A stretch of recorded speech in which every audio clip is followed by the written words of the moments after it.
जय हिंद। नमस्कार दोस्तों, कैसे हैं आप सभी। एकेएस सिविल एकेडमी के यूट्यूब चैनल में आप सभी लोगों का है बहुत बहुत स्वागत।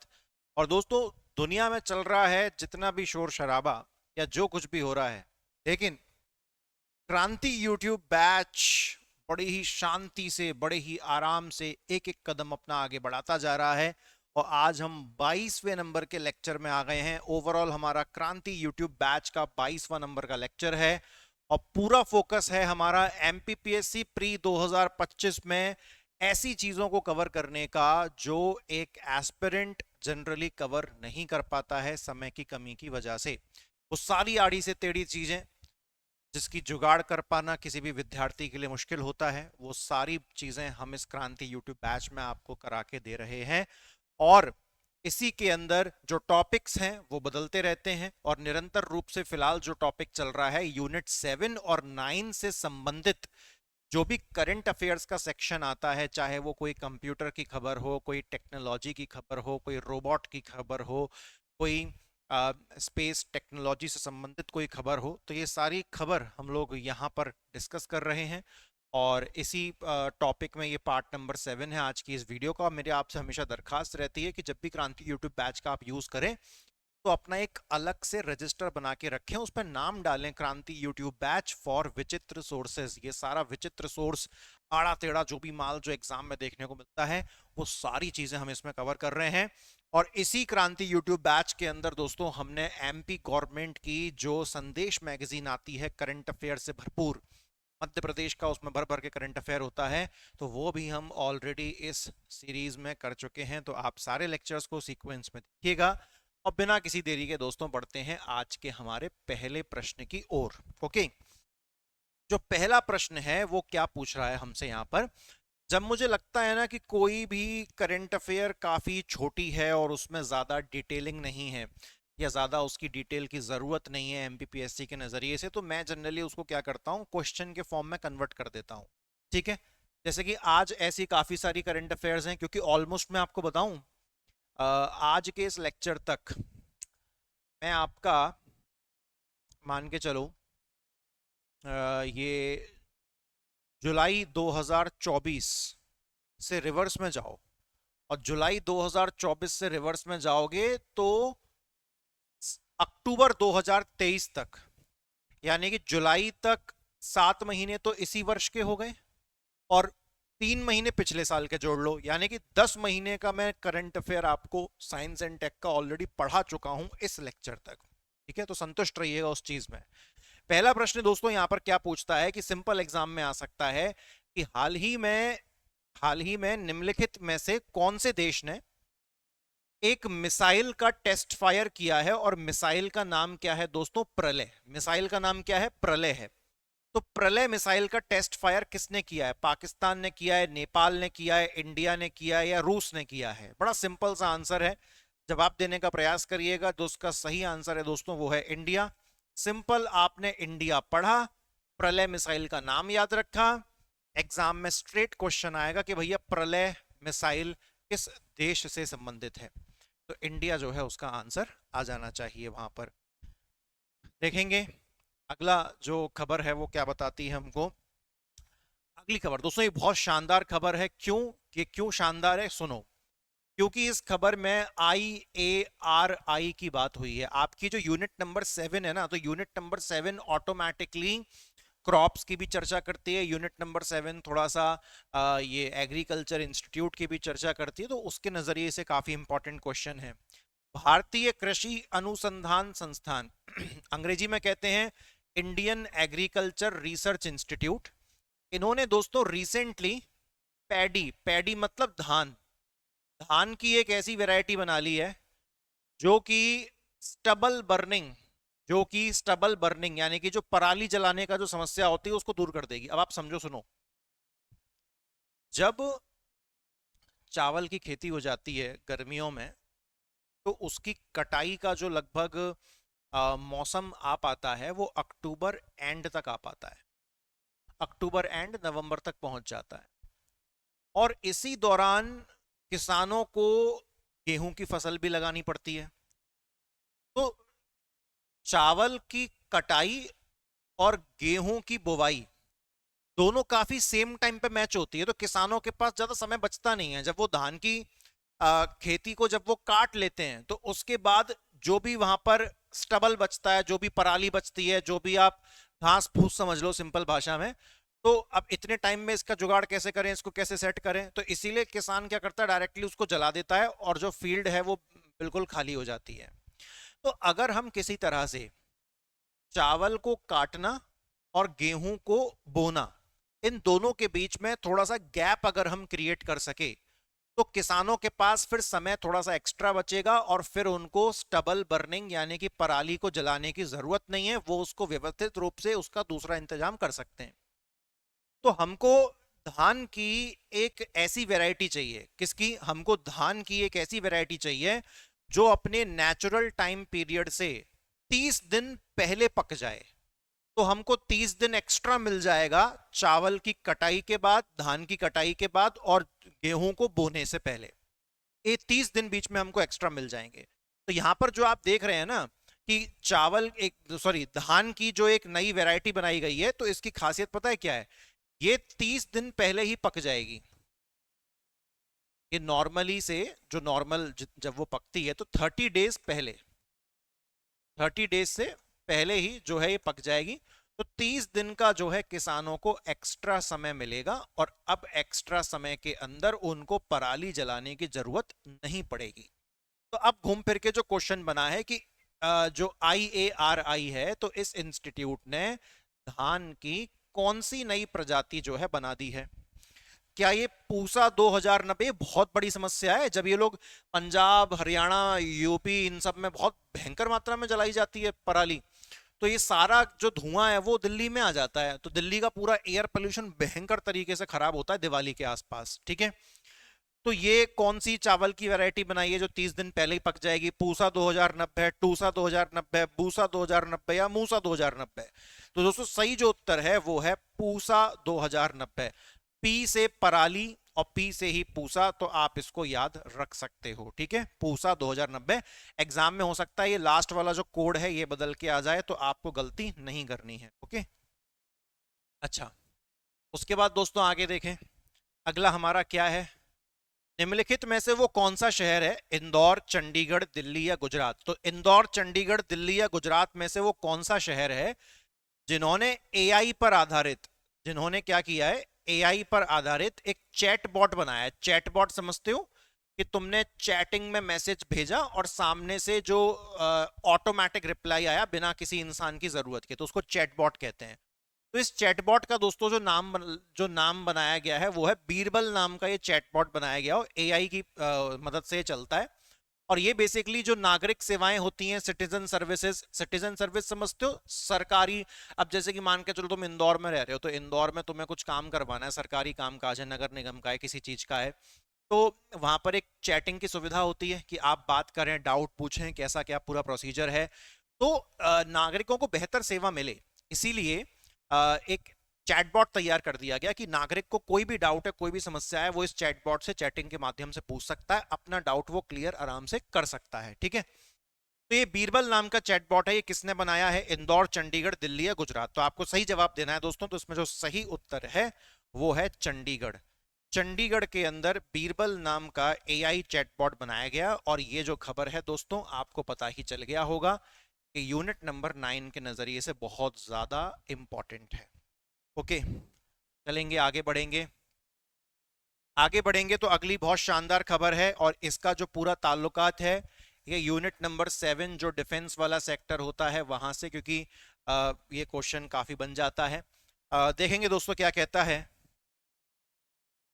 दुनिया की पहली rifle rated ballistic helmet, rifle rated ballistic helmet बोले तो कि ये जो हेलमेट आपको दिख रही है ना, अगर इस पे आप AK-47 की बंदूक से या दूसरी किसी राइफल से गोली मारोगे तो गोली इस हेलमेट के आर पार नहीं होगी, बचा लेगी सैनिक को।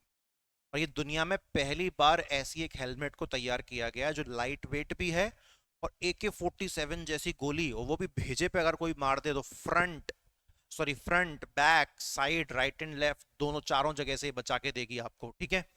तो इस हेलमेट को बेसिकली कानपुर में आधारित एक कंपनी है MKU लिमिटेड, तो इन्होंने इसको तैयार किया है इस हेलमेट को। तो इसका नाम आपको बताना है कि नाम क्या है। द्रोणा कोरा 300, कावरो डोमा 360, कवच बोरा 400 और मैवरिक TM 500। नाम सुन के आपको लग रहा होगा सर बड़े अजीब से नाम है, क्या करें, हम नाम सच में अजीब है। दोस्तों जो इसका सही उत्तर है वो क्या है, वो है ऑप्शन नंबर बी, यानी कि कैवरो डोमा 360। दुनिया की सबसे पहली राइफल रेटेड बैलिस्टिक हेलमेट, यानी कि राइफल से, बैलिस्टिक का मतलब होता है जब तुम, बैलिस्टिक मतलब कोई भी ऐसी उड़ने वाली चीज, ट्रेजेक्टरी वाली चीज, तो राइफल से जब गोली निकलेगी तो ये हेलमेट तुम्हें उससे बचा लेगा। नाम क्या है, कावरो डोमा 360। ओके, अच्छा, अगला प्रश्न देखना जरा, अगला प्रश्न क्या है। अगला प्रश्न दोस्तों ये आपका बेसिकली यूनिट नंबर 9 से संबंधित प्रश्न है ना। मैं जनरली आपको बार बार हर क्वेश्चन में बताता नहीं हूं कौन सा यूनिट 7 से है, कौन सा यूनिट 9 से, ऑटोमेटिकली समझ जाओ साइंस बेस्ड है यूनिट 7 का, टेक्नोलॉजी बेस्ड है, आर्टिफिशियल इंटेलिजेंस बेस्ड है, रोबोट कंप्यूटर बेस्ड है, तो यूनिट 9 से संबंधित है वो, ठीक है। यहाँ पर दोस्तों एक ऐप का नाम आपसे पूछा जा रहा है, और ये ऐप किसने बनाया है, ये ऐप बनाया है IIT मद्रास ने। तो IIT मद्रास का ये जो ऐप है ना, ये बेसिकली आप जो शहर में सामान वगैरह ट्रांसपोर्ट करवाते हो ना, ये उससे संबंधित है। तो होगा क्या कि शहर के अंदर मान के चलो तो आपको अपना कोई सामान ट्रांसपोर्ट करवाना है, ठीक है। जैसे कि आज के टाइम पे ओला है, तो ओला आपको कैब सर्विस देती है, तो कुछ कमीशन आपसे भी खाती है वो, और कुछ कमीशन ड्राइवर से भी खाती है। ड्राइवर को पूरा पैसा नहीं जाता जो आप पेमेंट करते हो। तो बीच में ये जो कंपनीज होती है ना, ये हमेशा कुछ ना कुछ कमीशन खाती है। रैपिडो है, आपसे भी थोड़ा सा खाएगी, और जो रैपिडो का ड्राइवर है उससे भी थोड़ा सा खाएगी। तो IIT मद्रास के जो रिसर्चर्स हैं उन्होंने एक ऐसा ऐप तैयार कर दिया है जहां पर बीच में कोई भी मीडियोकर, कोई भी बिचौलिया नहीं होगा, बीच में कोई कमीशन नहीं खाएगा, क्योंकि IIT मद्रास ने तैयार किया है। और आप डायरेक्टली ड्राइवर से संपर्क कर सकते हो अपना ट्रांसपोर्टेशन का काम करवाने के लिए, ठीक है। अच्छा, तो इसको, इस ऐप का नाम क्या रखा है IIT मद्रास वालों ने, जहां पर आप ट्रांसपोर्टेशन करवा सकते हो सिटी के मतलब सिटीज के बीच में। तो क्या नाम है इसका, good route, quick route, insta route या ऑप्ट रूट? आप जवाब देने का प्रयास करें। जो इसमें सही आंसर है दोस्तों वो है ऑप्ट रूट। क्या है, ऑप्ट रूट। तो ऑप्ट रूट नाम का ऐप है, तैयार किया है IIT मद्रास ने। इंटरसिटी यानी कि एक शहर से दूसरे शहर के बीच आपको कोई भी सामान का ट्रांसपोर्टेशन करवाना है वो करवा के देगा ये ऐप। कोई बीच में कमीशन नहीं खाएगा, सीधे तुम ड्राइवर से संपर्क करो, बात खत्म। ओके, तो आगे देखते हैं दोस्तों। वैसे मुझे लगता है ना, ये ऐसे तो यार ओला पहले नहीं थी तो क्या लोग ट्रेवल नहीं करते थे? अगर हम ट्रांसपोर्टेशन की कैटेगरी हटा दें तो ऑटो वाले से पूछते थे, वो अपना मनमाना दाम बताता था। इनफैक्ट आज भी तुमको रात में कोई ऑटो चाहिए, ऑटो वाला बोलेगा 250, ओला कर लोगे तो शायद वो 150 में हो जाए। तो ये थोड़ी सी बात मुझे उतनी समझ में जम नहीं रही है कि अगर बीच में कोई कमीशन खाने वाला नहीं है तो ड्राइवर, ड्राइवर कौन सा सस्ता है? हमारे घर का ड्राइवर थोड़ी ना है, घर का होगा तो भी बहुत खाता है। ड्राइवर्स बहुत कॉस्टली हैं भाई, इनको मौका मिला नहीं कि आपका ऐसा कटता है बढ़िया वाला 500 600, मतलब कुछ भी बोलते हैं। सारे ड्राइवर्स देखिए कुछ ईमानदार भी होते हैं लेकिन बहुत खाते हैं। आप मुंबई में चले जाइए, टैक्सी कर ली, क्यों वो लोकल ट्रेन में क्यों लोग इतना सब ट्रेवल करते हैं? क्योंकि भैया इतना महंगा रेट, इतना महंगा रेट। वो ऑटो में मीटर लगा के घूमते हैं, कभी यूज नहीं किया होगा ना जिंदगी में, है ना। खैर चलो, यही सब चलता रहता है। देखो दोस्तों, यहाँ पर फिलहाल जो आपको टैंक दिख रहा है ना, ये एक लाइट वेट टैंक है, बहुत हैवी ड्यूटी नहीं है, बहुत हल्के वजन का टैंक है। और इसको इंडिया ने बिल्कुल स्वदेशी रूप से तैयार किया है। इस टैंक का नाम है दोस्तों जोरावर। तो आपको ये बताना है कि भारत में किस ऑर्गेनाइजेशन ने, किस कंपनी ने जोरावर टैंक को तैयार किया है। क्या DRDO ने किया है, क्या रिलायंस डिफेंस ने किया है, क्या हल ने किया है, या फिर भारत डायनेमिक्स लिमिटेड ने किया है? जवाब देने का प्रयास करें। जोरावर टैंक एक नंबर टैंक है, लाइट वेट है ना। और इसको ब्रेव एंड स्ट्रॉन्ग के नाम से जाना जाता है, जोरावर। और बहुत अभी तो थोड़ा सा टेस्टिंग रेंज में है अभी, लेकिन यूज में आएगा तो बहुत एक नंबर का जो है ये टैंक है। तो क्या लगता है आपको सही आंसर? दोस्तों सही आंसर जो है वो है DRDO। Okay, DRDO is the right. उसके बाद आगे देखें। अगला प्रश्न हमसे क्या पूछता है? तो दोस्तों अगला प्रश्न हमसे जो है पूछता है, ये बहुत प्यारा क्वेश्चन है और ये भी आपका यूनिट 9 से क्वेश्चन है, और मैं थोड़ा सा ना इसको टिपिकल कैटेगरी में डालूंगा इस क्वेश्चन को। ध्यान से सुनना, पहले क्वेश्चन पढ़ लो। With reference to local manufactured PC policy in India, what does PMA stand for? Hindi में सुनो, भारत में स्थानीय रूप से निर्मित पीसी नीति के संदर्भ में पीएमए का क्या अर्थ है? क्या बोल रहा है ये कि इंडिया में कोई पॉलिसी है जिसको हम लोग क्या कह रहे हैं, पीसी पॉलिसी, यानी कि जो कंप्यूटर्स वगैरह होते हैं ना, जो आपके पर्सनल कंप्यूटर्स होते हैं, तो पर्सनल कंप्यूटरों से संबंधित सरकार ने एक नीति बनाई हुई है, ठीक है, कि जो भी कंपनी इंडियन मार्केट में पर्सनल कंप्यूटर, मतलब जो घर में आप अपने पीसी चलाते हो ना, वो अगर बेचना चाहती है तो उसको फलानी पॉलिसी फॉलो करनी पड़ेगी, तो सरकार की एक पॉलिसी है। तो सरकार की उसी पॉलिसी के अंदर एक शब्द का प्रयोग किया जाता है, पीएमए। तो आपको पीएमए का फुल फॉर्म बताना है। क्वेश्चन समझ में आया? वापस सुनो, कि जो भी कंपनी इंडियन मार्केट में पर्सनल कंप्यूटर बना के बेचना चाहती है, उसे गवर्नमेंट की एक पॉलिसी को फॉलो करना पड़ेगा, और उसी गवर्नमेंट की पॉलिसी में एक शब्द यूज होता है, पीएमए। तो इस पीएमए का दोस्तों मतलब क्या है? प्रश्न बड़ा सिंपल सा है, बड़ा क्लियर सा है। आइए देखते हैं फुल फॉर्म्स क्या क्या मिल रही हैं हमको। Precise machine access, positioned motherboard access, preferred memory access, या प्रेफरेंशियल मार्केट एक्सेस। दोस्तों जो इसमें ऊपर के जो तीन ऑप्शंस हैं वो आपको कंफ्यूज करने के लिए दिए गए हैं, क्योंकि पीसी पर्सनल कंप्यूटर, यहां पर मशीन डाल दिया, यहां मदरबोर्ड डाल दिया, यहां मेमोरी डाल दिया। जो सही विकल्प है दोस्तों वो कौन सा है? जो सही विकल्प है वो ऑप्शन नंबर डी है दोस्तों, प्रेफरेंशियल मार्केट एक्सेस। अब सुनो ये पीएमए क्या होता है। पीएमए ये हमारी सरकार की, ये हमारी इंडियन गवर्नमेंट की एक पॉलिसी है, जिसके तहत सरकार पता है क्या कर रही है? सरकार ऐसी कंपनीज को बोल रही है जो भी पर्सनल कंप्यूटर बनाते हैं, जैसे कि लेनोवो हो गया, डेल हो गया, कि तुम लोग अगर कम से कम तुम्हारा 10% माल जो है वो भारत में निर्मित होना चाहिए, तभी तुम अपने पर्सनल कंप्यूटर बेच पाओगे। कम से कम इतना 10% तुम्हारा माल भारत में निर्मित होना चाहिए, तभी तुम पर्सनल कंप्यूटर जो है इंडिया में बेच पाओगे। तो इससे क्या होता है? पहली बात तो इंडिया के अंदर माल बन रहा है तो नौकरियां आएंगी, इकोनॉमी बढ़ेगी, है ना? तो ये बहुत अच्छी पॉलिसी है। तो इसी को प्रेफरेंशियल मार्केट एक्सेस कहते हैं, कि तुम पीएमए पॉलिसी को फॉलो करो तभी तुम मार्केट में जो है अपने सामान को बेच पाओगे। तो ये लेनोवो की खबर आई थी, लेनोवो ने ये पॉलिसी को फॉलो कर लिया है, इसके चलते पीएमए का क्वेश्चन आपका बन सकता है। दोस्तों यहां पर देखें, एक मिशन का नाम दिया है। मिशन पता है, मैंने अभी तक ये, आप मान के चलो, मिशन अगर मैंने आपको ओवरऑल पिछले 12 महीने की साइंस एंड टेक की करंट अफेयर में अगर मैंने आपको 30 मिशन पढ़ाए हैं तो वर्थ हैं। 30 मिशन के नाम तो कम से कम पढ़ के जाने पड़ेंगे, तब उम्मीद रखना कि उसमें से एक आपका एग्जाम में फंसेगा। और इसीलिए मिशन की बहुत डिटेलिंग की जरूरत नहीं है साहब, सिर्फ इतना याद रखो कि एक मिशन का नाम आ गया। मिशन का नाम क्या है? Calypso mission. ये मिशन किसका है? ये मिशन नासा का है, ठीक है। कैलिप्सो मिशन की यहां पर फुल फॉर्म बता दी गई है, तो आप इस फुल फॉर्म को जो है आराम से वीडियो को पॉज करके पढ़ लेना। और ये जो कैलिप्सो मिशन है, सी फॉर कैलिप्सो और सी फॉर क्लाइमेट याद रखना। तो कैलिप्सो मिशन का पूरा उद्देश्य क्या था? क्लाइमेट को चेक करना, वेदर को चेक करना, जो एयर क्वालिटी है ना, जो वायु गुणवत्ता है उसको चेक करना।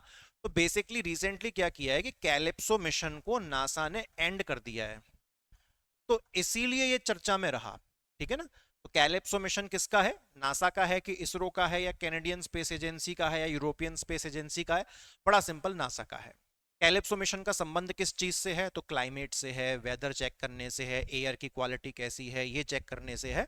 और वर्तमान में नासा ने इसको एंड भी कर दिया है, तो ये भी अपने को पता होना चाहिए दोस्तों। उसके बाद अगली खबर देखें, यहां पर ये भी आपकी यूनिट नंबर 9 के नजरिए से दोस्तों इंपॉर्टेंट खबर है। यहां पर दोस्तों क्या कहा गया है कि जितने भी ऑनलाइन फ्रॉड होते हैं ना, तो ऑनलाइन फ्रॉड को रोकने के लिए जो गूगल है, तो गूगल ने एक ऐप लॉन्च किया है। उस ऐप का नाम क्या है? डिजी कवच। ऐप का नाम क्या है? डिजी कवच। तो ये डिजी कवच क्या है? ये ऑनलाइन जितने भी फाइनेंशियल फ्रॉड होते हैं उसको बचाने के लिए, ऐप नहीं बोलूंगा, एक तरीके का प्रोग्राम है ये। ये क्या करेगा? आपको कोई अर्ली थ्रेट है जो आपको दिक्कत हो सकती है उसके बारे में आपको वार्निंग दे देगा, चेतावनी दे देगा, ताकि जो भी फाइनेंशियल फ्रॉड आपके साथ हो सकता है वो ना हो, है ना। तो डिजी कवच ये प्रोग्राम का नाम है जिसको किसने शुरू किया है, गूगल इंडिया, ताकि ऑनलाइन फ्रॉड का जो काम है वो कम किया जा सके, वो बंद किया जा सके। उसके बाद दोस्तों यहां पर एक रोबोट की बात करी है, तो रोबोट की बात करी है तो ऑटोमेटिकली समझ जाओ कि ये क्वेश्चन भी कहां क्वालिफाई होगा, यूनिट नंबर 9 में। दोस्तों यहां पर एक रोबोट की बात करी गई है, रोबोट का नाम क्या है, रोबोट का नाम है डिजिट।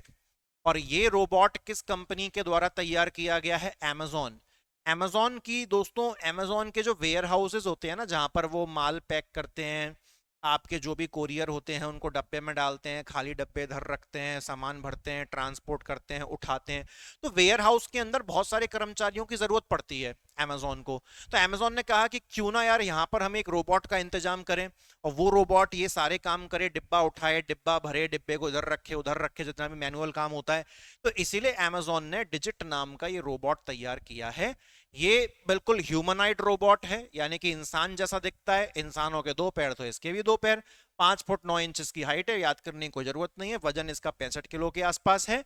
और इसका जो मुख्य काम है वो क्या है कि amazon के जो वेयर हाउसेज होते हैं वहां पर, जैसे कि खाली डिब्बे शिफ्ट करने हैं, डिब्बे में सामान रखना है, डिब्बे को उठा के एक जगह से दूसरी जगह रखना है, तो ये सारे काम ये डिजिट नाम का रोबोट करेगा। तो इस नाम को बहुत अच्छे से याद रखिएगा, यूनिट 9 के नजरिए से बहुत ज्यादा इंपॉर्टेंट क्वेश्चन दोस्तों ये बन जाता है। अगला प्रश्न देखते हैं, अगला प्रश्न क्या है दोस्तों। तो अगला प्रश्न यहां पर हमको एक वेबसाइट का नाम देखने को मिल रहा है दोस्तों, को क्या मिल रहा है, वेबसाइट का नाम। वेबसाइट, जब भी पोर्टल शब्द लिखा होता समझ जाओ कि ये क्या है, एक वेबसाइट का नाम है। वेबसाइट का नाम क्या है, अपना चंद्रयान। इस वेबसाइट को धर्मेंद्र प्रधान जी ने लॉन्च किया है। धर्मेंद्र प्रधान जी अगर आपको नहीं पता है तो ये हमारे केंद्रीय शिक्षा और कौशल विकास मंत्री हैं, यानी कि एजुकेशन और स्किल डेवलपमेंट के यूनियन मिनिस्टर हैं। इन्होंने जो वेबसाइट लॉन्च करी है अपना चंद्रयान, ये किससे संबंधित है, ये हमारे चंद्रयान 3 से संबंधित है, जिसने मून के साउथ पोल पर सक्सेसफुली लैंड किया था।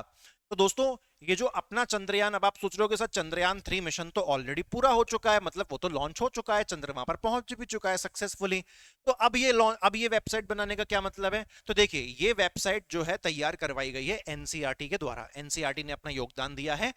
ये वेबसाइट बेसिकली जो स्कूल के छात्र होते हैं उनको सिखाने के लिए है कि भैया देखो चंद्रयान 3 में ऐसा सब कुछ चीजें थी, और ये वेबसाइट पे जाके जो स्कूल के स्टूडेंट्स हैं, देख सकते हैं आप, जो स्कूल के स्टूडेंट हैं वो क्या सॉल्व कर सकते हैं, क्विज कर सकते हैं, पजल सॉल्व कर सकते हैं, तो उनको काफी ज्यादा जो है चीजें यहाँ पर सीखने को मिलेगी। तो बच्चे को एक नए तरीके से, एक इंटरैक्टिव तरीके से इसरो के मिशंस के बारे में सिखाने का बहुत खूबसूरत जो है तरीका है। वेबसाइट का नाम है दोस्तों अपना चंद्रयान पोर्टल। अगली खबर दोस्तों देखें तो अगली खबर हमको क्या देखने को मिलती है, तो यहां पर दोस्तों नासा के एक और मिशन का बात करी गई है। मिशन का नाम है साइक मिशन। मिशन का नाम क्या है, साइक मिशन। बड़ा सिंपल स्ट्रेट फॉरवर्ड क्वेश्चन, क्योंकि ज्यादा गहराई में जाना नहीं है अपने को, एमपीपीएससी उतना ज्यादा गहराई में मिशन के बारे में पूछता नहीं है। इंडिया का कोई मिशन होता जैसे गगनयान, तो गगनयान के बारे में मैंने ऑलरेडी इस सीरीज में 4 से 5 बार मैंने उसको डिस्कस किया है, ठीक है। तो साइक मिशन जो है नासा का, ये किससे संबंधित है, क्या ये प्लूटो के अध्ययन से, प्लूटो की स्टडी संबंधित है, या फिर ये एस्टेरॉयड क्षुद्र ग्रह के अध्ययन से संबंधित है, या फिर मार्स की स्टडी संबंधित है, या फिर जुपिटर पर पानी की खोज से संबंधित है, किससे संबंधित है। तो दोस्तों देखो मिशन का नाम क्या है, साइक। और बिल्कुल इसी नाम से दोस्तों ये जो आपको साइक मिशन दिख रहा है ना, बिल्कुल इसी नाम से एक एस्टेरॉयड का भी नाम है, क्षुद्र ग्रह। तो जो साइक मिशन है वो किस चीज का काम करेगा, ऑप्शन नंबर बी, यानी कि ये एक एस्टेरॉयड की स्टडी करेगा। और दोस्तों इस एस्टेरॉयड का नाम भी क्या है, इस एस्टेरॉयड का नाम भी है साइक एस्टेरॉयड, यानी कि साइक क्षुद्र ग्रह। तो आई होप कि दोस्तों ये भी आपको अच्छी तरीके से क्लियर हो गया होगा। हाँ, तो यहां पर दोस्तों आज के समाचार हमारे होते हैं समाप्त। आई होप कि इस वीडियो में भी आपने बहुत सारी फैक्चुअल डेटा सीखने को मिला होगा, क्योंकि मैं चाहता हूं कि यूनिट नंबर 7 और 9 व्यक्ति कर लेता है, अपने अपने लेवल पर प्रिपेयर खूब कर लेता है। यूनिट 7 की किसी पब्लिकेशन की किताब ले आता है, यूनिट 9 की किसी पब्लिकेशन की किताब ले आता है, लेकिन वो सारी किताबें एक चीज में मात खा जाती हैं कि उनमें up to date science and tech का करंट अफेयर वो वाला नहीं मिलता। कभी कभार वो ऊल जलूल इतने सारे, अब जैसे कि हम स्पीडी की करंट अफेयर्स की मैगजीन पढ़ते हैं, सबसे अच्छी मैगजीन है करंट अफेयर्स को प्रिपेयर करने के लिए। तो स्पीडी की करंट अफेयर मैगजीन में साइंस एंड टेक की वो बहुत सारी ऊल जलूल करंट अफेयर भी डाल देते हैं जो कि एमपीपीएससी कभी नहीं पूछता। हमको एमपीपीएससी में ऐसी चीजें पूछनी है जो बहुत ही ज्यादा फैक्चुअल है, बहुत ही स्ट्रेट फॉरवर्ड है। तो ऐसी चीजें इसीलिए मैंने ये पूरा बाकायदा इस सीरीज को जो है रन किया हुआ है कि यूनिट 7 हो 9 हो, पिछले 12 महीने का साइंस एंड टेक का करंट अफेयर आप सीखें और आपको पढ़ने मात्र से ही समझ में आ जाता होगा कि हाँ भैया इसी टाइप के क्वेश्चन एमपीपीएससी पूछता आया है और पूछ सकता है। तो दोस्तों आज के लिए मैं चाहूंगा कि आप मुझे दीजिए इजाजत, मैं अगली वीडियो में आपसे करता हूं मुलाकात। थैंक यू वेरी मच, जय हिंद।